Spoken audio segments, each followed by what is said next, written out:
yeah, I do my thing. Yeah, that's what I usually say. Alright. Hey guys, what's going on? This is Pam, and you are listening to the Blanca the Realtor podcast. Today I have with me a very special guest.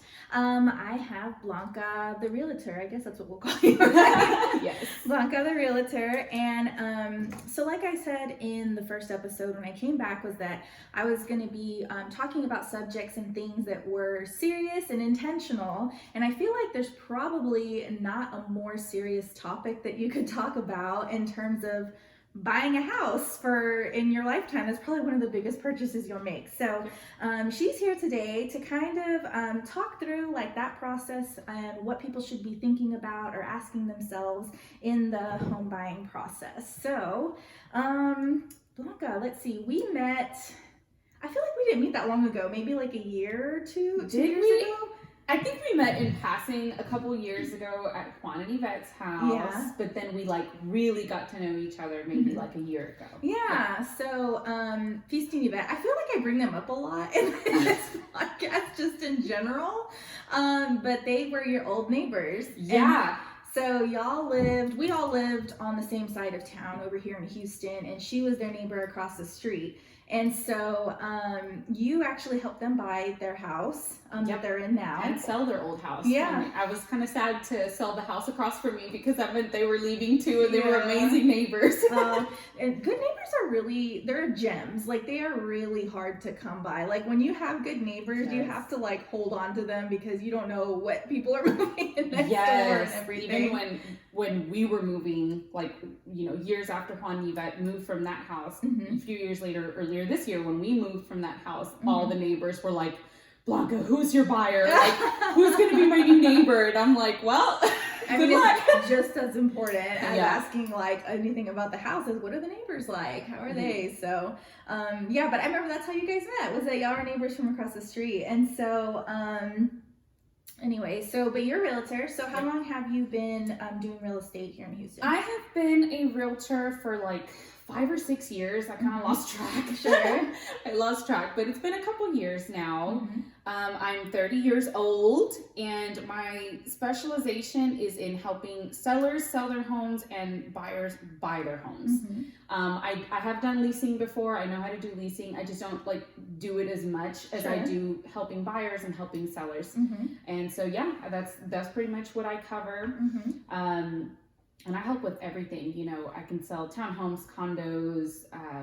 You know, when it comes to the purchasing side, I can do also purchasing the condos. I can do purchasing the townhomes, single family residences, all of that kind of stuff. Sure. Okay. So it's not just, because I always like wonder what the difference is between like residential versus like commercial real estate people and all of that, but you can kind of do everything. I don't do commercial, but I work with amazing agents who can do commercial, and that's more for like business owners and things like that. So for now, I do strictly residential. Awesome. Yep. Okay. So what are some of the things that people should be asking themselves if they're considering buying a home? Because like I said, it's a big purchase. Like, next to marriage and everything else, it's a really big purchase. Like, I know a couple that got married, or they didn't get married, but they bought a house. And I remember the guy telling me, well, we're at least together for 30 years because that's how long our mortgage is. So anyway, in the buying process, what are some things that people should consider in thinking about what they're going to do? So I have 3 kind of big takeaways. The first one is to make damn sure that you can afford the house. There's going to be more on that in a little bit, but basically when you are deciding what house to buy, what your number one priority needs to be your budget. Make sure that you're not stretched so thin that you can't afford. Don't be house poor. You know, you spend all your money on your house and now you can't afford to pay the lights on it. Sure. And that comes also with talking to an agent, and they can guide you on making sure that you can afford it. And what I mean by that is you need to get pre-approved for a mortgage. It doesn't mean you have to get a mortgage right away or anything like that. But the first step after talking to an agent, of course, is getting pre-approved for your mortgage. Unless you're paying cash, of course, for a house. But not a lot of people can do that. So you talk to a mortgage lender. It can be your bank, but they don't have as good reputations as like strictly mortgage lenders who specialize in mortgages. That lender is going to look at things like your debt, your income, your credit score, all that kind of stuff. And they're going to come up with a number and they're going to say, hey, you're pre-approved for a mortgage up to this amount. And you'd be surprised. A lot of times you can afford a lot more than you think. But just because you are pre-approved for, let's just say, up to $500,000, Sure. you know, that's your absolute max. You don't have to take that full amount. So definitely create a budget, stick to it, and find a house in a budget that you're comfortable with.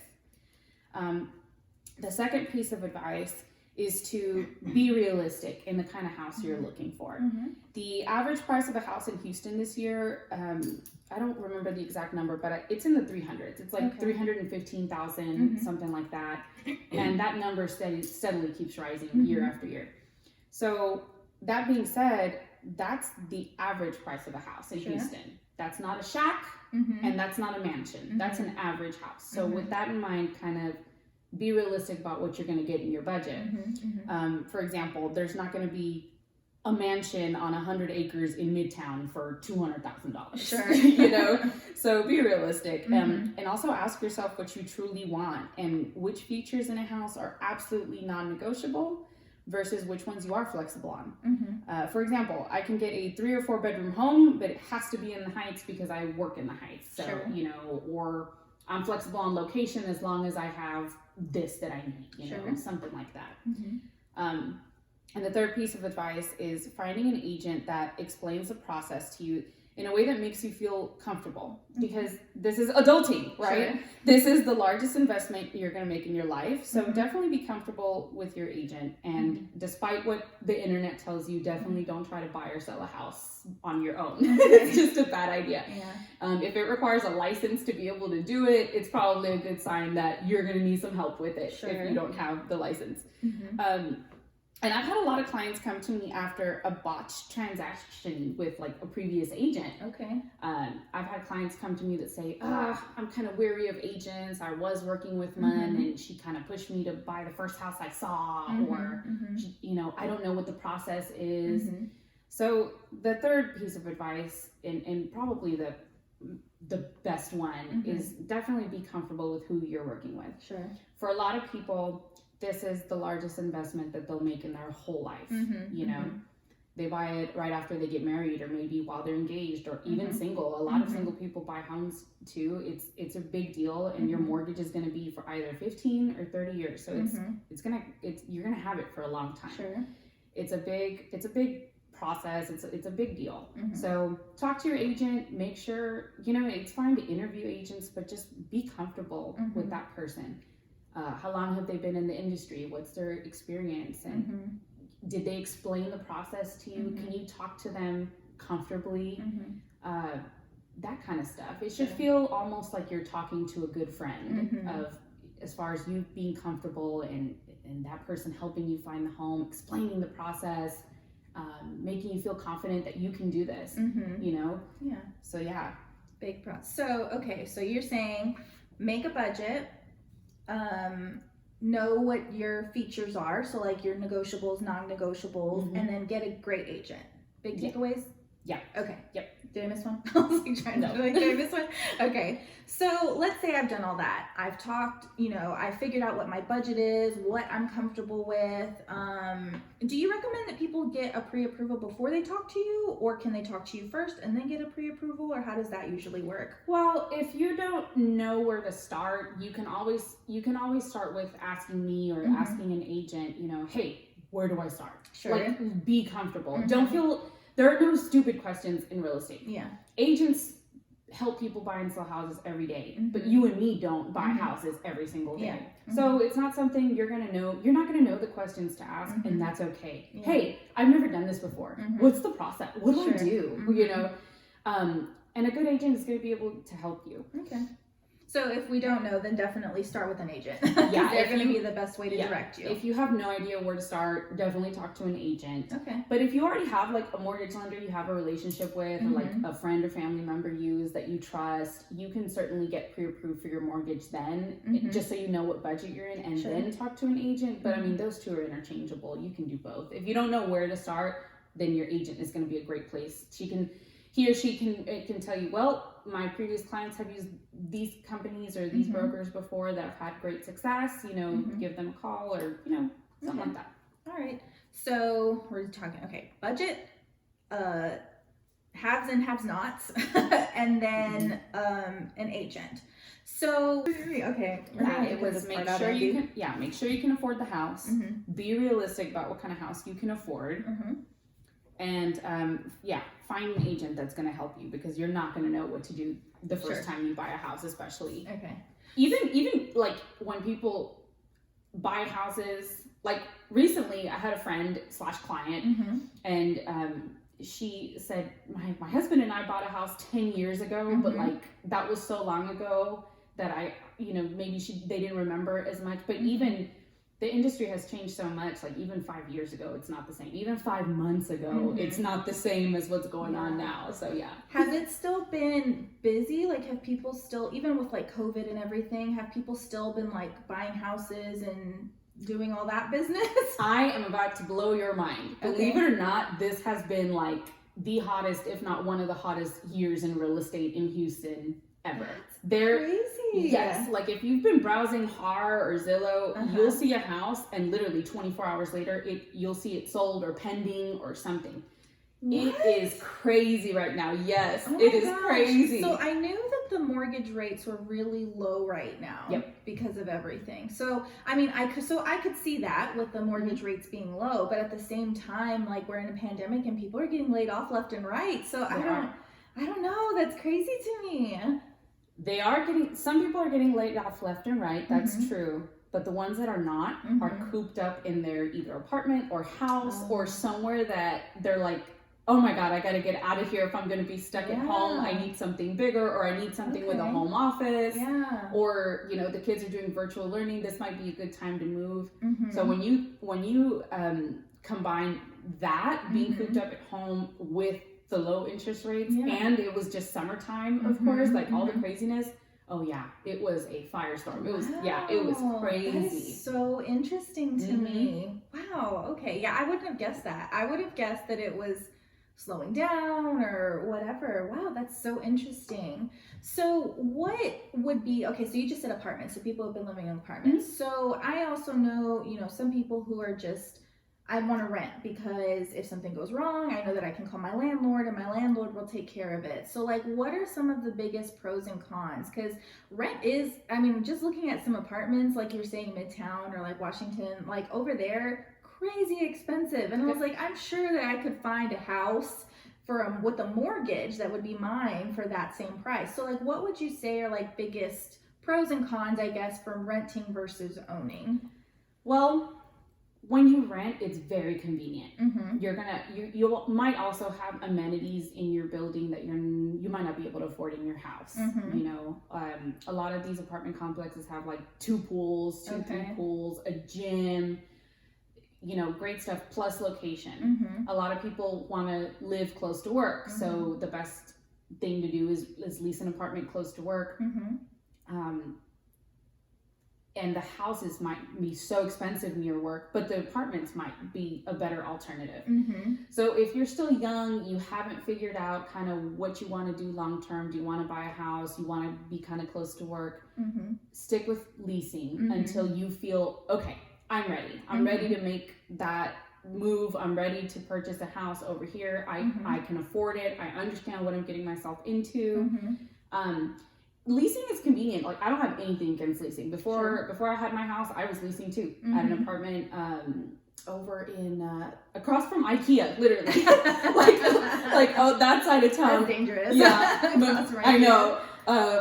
In the Memorial area, because it was near my office. Sure. So I'm one of those people that lived close to work too, and when at that time he was my boyfriend, but we started talking about getting the house together and things like that. And things worked out. We got engaged, we got married, we bought a house, everything like that. But yeah, I mean, I was one of those people that same thing. I was leasing too. And it's funny because I didn't mind leasing at all. Okay. I had my tiny little apartment that I was paying way too much for. And like everybody else, I was enjoying the pool, the sauna, the workouts, the gym and everything like that. But my husband was the opposite. My now husband is the opposite. Sure. He lived in apartments for longer than I had. He was ready for a house. Okay. And there's people like that too that have lived in their apartment for so long and they're like, I'm ready for more space. I'm ready to purchase that. Like, I'm ready to make that move. I make enough, especially people our age. Like, now we're in our 30s.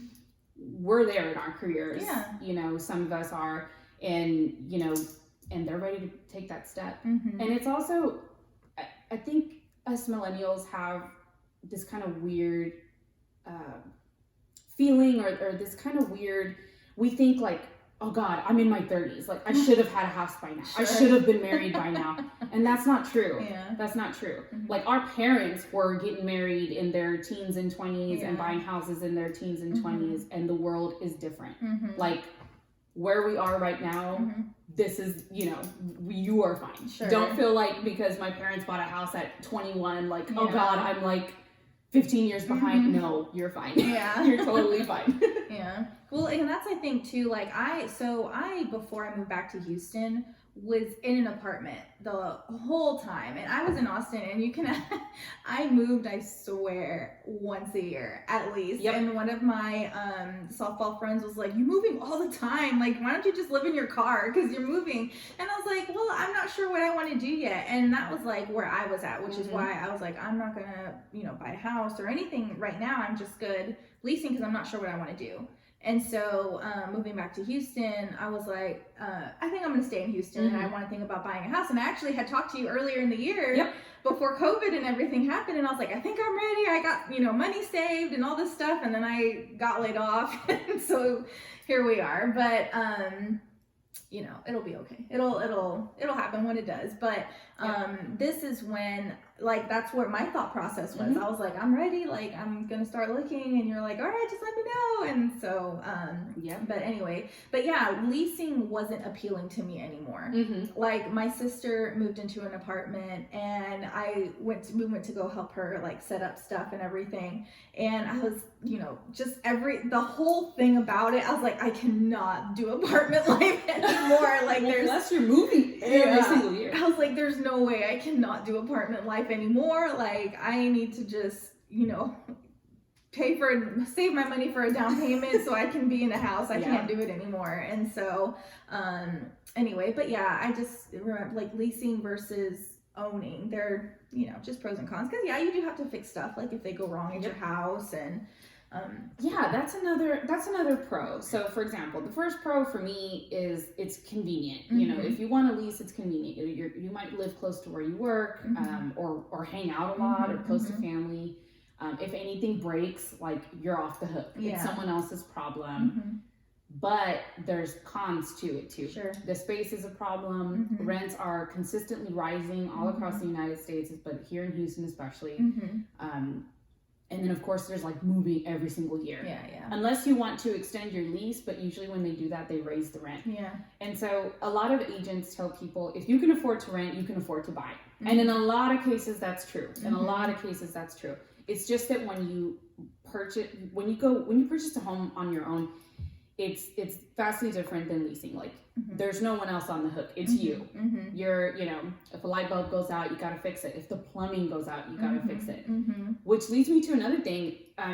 Sometimes people come to me and they're like, well, I want a house, but I don't know where to start. Like, I have no idea. I don't know what kind of house I want. I know the area somewhat. One cool thing to ask yourself is, would I like a fixer upper or like a new construction home, for example? Yeah. Super interesting question. Yes. And that's just one idea, because a lot of people, you think you want that fixer upper because it's so much cheaper and you watch HGTV real estate is not like you see on TV. I mean, I watched Fixer Upper before we came. Like, yes. literally, I was watching it on the way over here. Life is not exactly like Fixer Upper. Yeah. A lot of things go wrong, you know, like, and I know from experience, like my husband and I were in a Fixer Upper before we moved. Sure. You know, and so in our situation, the bones were good on the house and everything like that. I need to go get my cat. Okay, oh my god, I'm sorry. You're fine. No, I can hear him. I forgot about him. Right. One question. So one question is if you want to fix or upper or new construction. Yeah, new construction or newer construction. So a lot of people, because the fixer-uppers cost a lot less money, they're like, oh, that's what I'll do. I'll flip it, I'll fix it, make a ton of money later. Sure. You really need to know what you're getting yourself into with a fixer-upper. Yeah. For example, my husband and I did it. Before we lived in this house, we lived in a fixer-upper. And it was, I mean, the house looked like it was right out of the 1970s. We had so much to renovate. Like, the bones were good. Yeah. But there was a lot to renovate and kind of update and everything like that. And it took us twice as long as we thought it was going to take. And it costed 3 times as much as we thought it was going to cost. Oh my gosh. Yeah. Oh my gosh. That made my stomach turn. Yes. Just the thought of it. Yes. Well, because you start like tearing out things and you're like, you find new stuff. This is, that's not in code anymore or whatever. And oh my gosh. 3 times. Or you say like, okay, I want to only spend this much, and it is not a realistic number, or it ends up costing more. But it, for example, a newer construction, but some people want that. Like they like to fix things up. It's great to do. Just know what you're getting yourself into. Have a great contractor, and make sure you know what you're doing. You're gonna have a plan, how much you're gonna spend. Stick to that budget. Yeah. And on the newer construction side, there's a lot of times you pay a little bit more for a brand new construction house than you would an older house. Okay. Because it's new. Sure. So, but the cool thing about that is, if you look at it in a different way, it's also, you're not going to have a lot of maintenance on that house for a long time. Yeah. Like, presumably, if you have a good builder, you're not going to have to completely renovate it anytime soon. So that's cool. And then for the homes in between that are not fixer-uppers, they're not brand new construction. There's so many out there, and there's great houses in Houston. There really is. This is one of the cities where a lot of people move here from out of town, from Colorado, from California, New York, because your dollar gets you so much more. Oh, for sure. So much more. Yeah. I think and it was funny because, so I lived in Austin before, and Austin was also very fast growing. And I remember them telling me, oh, you can't afford a house here. Like, I went to talk to a lender, and they straight up told me, I'm sorry. Oh my gosh. Yeah, they were like, you can't, and I didn't make a ton of money because I worked at a nonprofit there as well.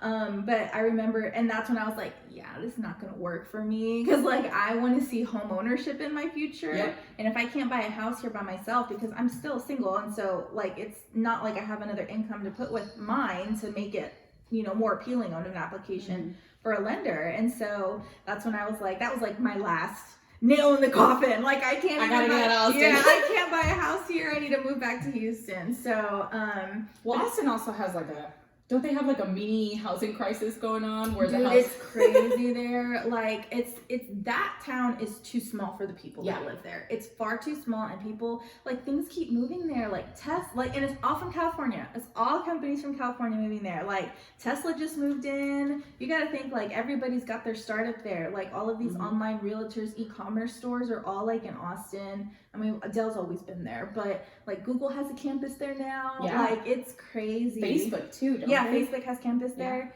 So, I mean, Austin is crazy growing, and it's the median house price there, I think, is just like, it's insane. So I bet. But anyway, so like Houston's also, I feel like Houston is going through like a little transformation, like what's old is new.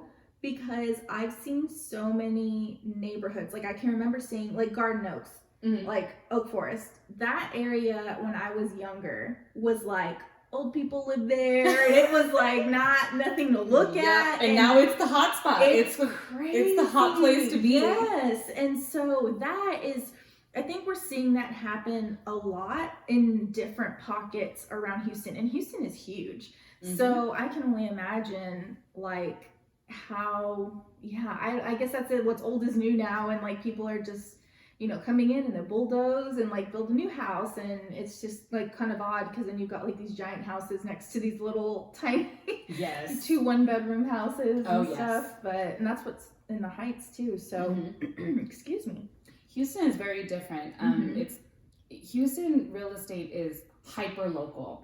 And what that means is if I was to build 100 houses and they're all identical, same lot size, same square footage, same number of beds, baths, you name it, identical.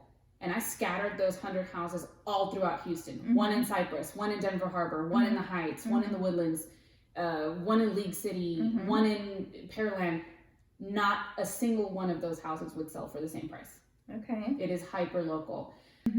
But in general, it definitely varies neighborhood to neighborhood. Like an identical house in the Heights is not going to sell for the same price as that same house in like, I don't know, Crosby, Cypress, something like that. Like a suburb or something. Yeah, exactly. Yeah. But the cool thing about Houston, it's kind of different than Austin. I always tell people like you move to Houston because of work, not because it's beautiful. Like we don't have mountains. That's very true. Yeah, you moved to Houston because of work. It's not that it's beautiful. We don't have mountains. We don't have like white sand beaches, but we've got employment here. Yeah. I mean, we've got tons of places to work and tons of great places to live too. There's great schools all around Houston. There's great homes all around Houston, great neighborhoods. Sure. I think this is the best city. I mean, I love it. Yeah. I really do. I'm very loyal as well. I was like, so in the very, 2 episodes ago, I was talking about my teeter-tottering, how I was like, in Austin, Houston. Yeah. And when I moved to Austin last time, that I was like, this is it. I'm going to stay here. Like, this, I really was like, I'm never moving back to Houston. Like, I'm going to be here in Austin forever. And then that didn't happen. And now I'm in Houston. And I'm like, I stand Houston. I will never leave. I don't care how many hurricanes come here. Like, I'm never leaving. Because there's just so much here too. Like, we have, there's so much diversity here. And I truly did not appreciate that until I lived in Austin. And that's one thing I'm trying to do on my blog is go through, because I realized in this process that like we're Hispanic or Mexican, right? And so but I don't really know any other cultures except my own, and there's not a reason for me not to, because there's so many other that are here in Houston. So that's on my bucket list. Like my Houston bucket list is like I want to like enjoy all of it, and that's one thing that I was like in my research was like there's like pockets of different, like people where they live, like different areas of town and stuff. So I'm like excited to kind of just get out and venture a little bit more. Actually, that's true. Like I've never lived in Austin. Oh my God, excuse me. The carbonation. It's okay. I've been like silently burping from the carbonation. I've never lived in Austin. I've always lived in Houston, so I can't really attest to Austin, but you're right about Houston's diversity. Like we have a culture here, and it's cool. Houston's cool. Like it's so diverse. Like my Black friends understand Latino culture. Yeah. My white friends understand Latino culture, and we understand them. You know what I mean? But it's a great city. That's why a lot of people move here and want to live here. Yeah. It really is. It's a great city. So, I mean, we're turning it, it's like Houston's awesome conversation. But, so what would you say? So like, let's say, so I've made my budget, found my real estate agent, done all of that stuff. I found my haves and have-nots. What would you say are 3 things that you need to do before you get there to that process? Like, should someone prepare if maybe in 2 years they're thinking about buying a house? Like, what should they think about? Oh, this is the question I wish so many people would ask themselves 2 years before they start looking. But it's never too late to start. The best thing is make sure you are going to be ready. Number 1 priority, if you have shitty credit, fix your credit immediately. Like immediately. I promise you, you will not be able to buy a house. You also won't be able to buy a car, do any of those things. But fixing your credit, if it's bad, that has to be number 1 priority. I mean, really. And it's something that people think, it's kind of bad, but I'll fix. No, definitely fix your credit if you haven't already.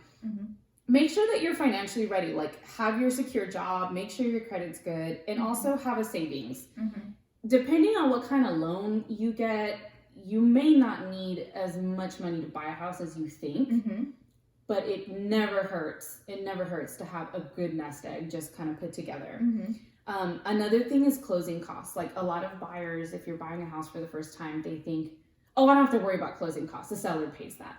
That is a misconception. The seller whose house you're buying does not always have to pay your closing costs. Sure. And in this market, with what's going on right now, with how crazy it is and homes are flying off the shelves, do not rely on that. Like, if a seller pays for your closing costs, great. You know, like me, I'm always going to try to do that for my clients. Sure. But in case you have to compete with so many other buyers, which is what's happening right now, you have to be financially prepared to kind of eat that cost on your own if you need to. Sure. So definitely just build that nest egg, have good credit, make sure you have a secure job. And also, you know, like I said earlier, finding a good agent that's going to guide you, and also getting, you know, pre-approved. Talk to a lender and ask them, are you financially ready? You know, a lot of times I tell people, like what I did for my house, when I bought my house, I went to my lender and I said, okay, this is what I'm looking to spend monthly on my mortgage. So let's work backwards. Okay. If this is what I want to spend on my mortgage, what would I need to have saved up for a down payment? What are the closing costs going to look like? And what budget house should I get? So that's another way you can kind of look at it. Is work backwards too. So I would say, yeah, those are my top things, top 3 things. So the first thing, make sure you're financially ready. Fix your credit if you have not done that already. Make sure your job is secure, and make sure you have an amount you're comfortable with in your savings that you can spend on a house. The second thing is finding a realtor. And of course, the third thing is getting pre-approved for your loan to make sure you can afford the house. Sure. Because your debt, your income, your credit score, all of that stuff is going to affect how much house you can buy, what the amount of the house, the price. Okay. So that's the first thing you need to know is your budget. So, yep. So is there, because I used to hear like, oh, you have to have 20% to put down on a house. Is that still like a going rate, or is there some other things, I guess? A lot of people, I mean, it's a good rule of thumb. 20% is a ton though. It's a lot of money. It's a lot of money. It's okay if you don't have 20%, depending on what loan. Sometimes you don't need a down payment at all. But surely the more down payment you put on your house, it's good for you, because you start building equity right away. Sure. So yes, having a good down payment is imperative, but not always. You may not need it depending on what loan you get. Well, because like if someone's a first time home buyer, like usually, at least in Houston, I think there's like different programs and whatnot for first time home buyers. Yeah, there's tons of programs for first time home buyers, but there's pros and cons to everything, right? There might be programs out there that say, oh, you don't need to put anything down, zero down, but the interest rate might be higher. Oh, okay. You know, or you might be able to get a lower interest rate, but you got to come up with 20% down or something like that. So, and that's another thing that I talk to my clients about is like, okay, what are your financial goals? Like what kind of loan are you looking for? What are you comfortable spending? But a good lender is really going to guide you through that.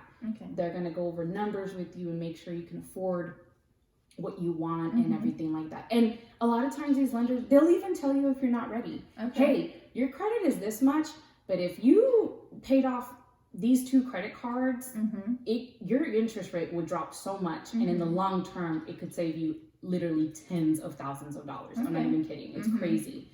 And they'll be able to tell you, like, not everyone, a lot of agents have this used car salesman reputation, and all agents are not created equally. Not everyone is out to get you. Not all agents are going to pressure you to purchase the first house you see. Find a good one that you're comfortable with.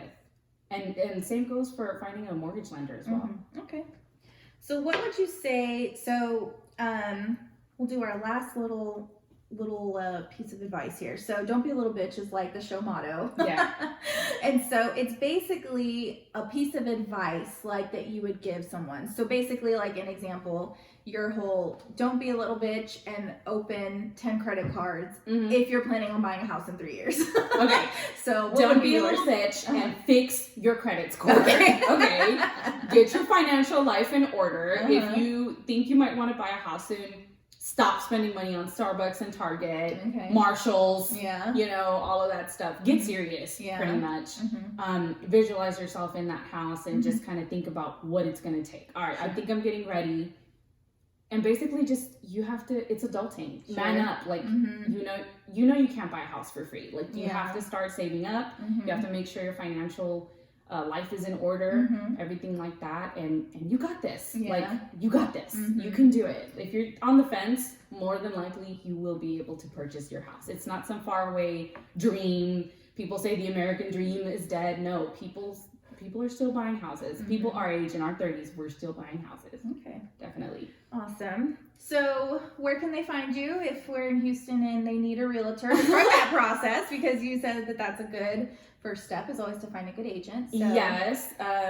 You can call me. Just my cell is 832-208-1934. You can call me anytime. I have another piece of advice. Okay. This is kind of like an not unknown fact, but a lot of people don't know this. So the way that real estate works is, if I am representing the seller selling the house, I'm the listing agent. It is my job to sell that house for the most amount of money possible. Okay. I represent the seller's best interest. If I'm a buyer's agent, that means I'm a real estate agent that's working for the buyer. You have to have official paperwork to do both of those things. So when my clients come to me and say, Blanca, I want your help purchasing a house, we do all this stuff, we get them pre-approved, we have a good conversation. And the next step is going to be filling out the paperwork that officially makes me their realtor. It's the paperwork that gives me permission to show them houses, give them more information on houses, and eventually send offers on their behalf, negotiate for them. I mean, it's crazy. But a lot of people don't know that you really need to get an agent. You're basically a sitting duck if you don't have one, because this is the way it works. If I don't have a realtor and I show up to an open house, for example, or even a builder, and I fall in love with the house and I tell the agent, all right, I love it, where can I send an offer? That agent is going to guide you, of course, making an offer. But make no mistake, that agent represents the seller. It is their job to sell that house for the most amount of money possible. And sometimes people don't play fair. Sure. If you had an agent representing you, it's your agent's job that you purchase a house for a fair amount, that you're not going to get screwed. Your agent is going to make sure that we have seller disclosures available that tells us, has this house ever flooded? Wait, this seller disclosure says the house caught fire 3 times due to faulty electrical. Oh wait, the seller also still hasn't fixed this faulty electrical. So when you are talking to an agent, don't be afraid. They help you. They're there to help you. Your buyer agent is going to help your buyer find the best house possible, the best deal possible. And if you're looking for an agent that's going to try to sell your house, same thing. That agent works on your behalf to sell you that house for the most amount possible. That's fair, of course. And in good transactions, the listing agent and the buyer agent get along well, and the seller gets their goal met, which is selling that house, but the buyer gets their goal met of purchasing a house fairly, and you got a good deal for it. You got a good agent on your behalf working for you. So that's kind of the way that works too. A lot of people don't know that. It's definitely not like what you see on TV. It's not like that at all. It's not like Selling Sunset or those $1 million listing, with all that drama. You definitely need a good agent. That's something that you need in your pocket if you're going to look at buying a house. Cool. Well, thanks so much for being on. I definitely appreciate you dropping your nuggets of wisdom here with the real estate. So, anyway, so if you guys are listening, wherever you're listening, which that's Spotify, iHeartRadio, iTunes Podcast, or Stitcher, definitely always appreciate you subscribing and sharing and rating. Or you can find on Instagram at @BlahBlahMarryMe, or you can actually check out the new blog, and it's TamaraLouWho.com. So TamaraLouWho.com. luhou.com, where I'm going through some of those adventures that we were talking about earlier. So anyway, thank you so much, Blanca, for being on. And yeah, I guess that's it. No problem. Well, my cell is 832-208-1934, and you can follow me on Instagram at the Houston Realtor. Nice. Pretty easy. Yep, I like it. All right, thanks guys. See you next time. How was that? Oh my No, god. I feel like I went off.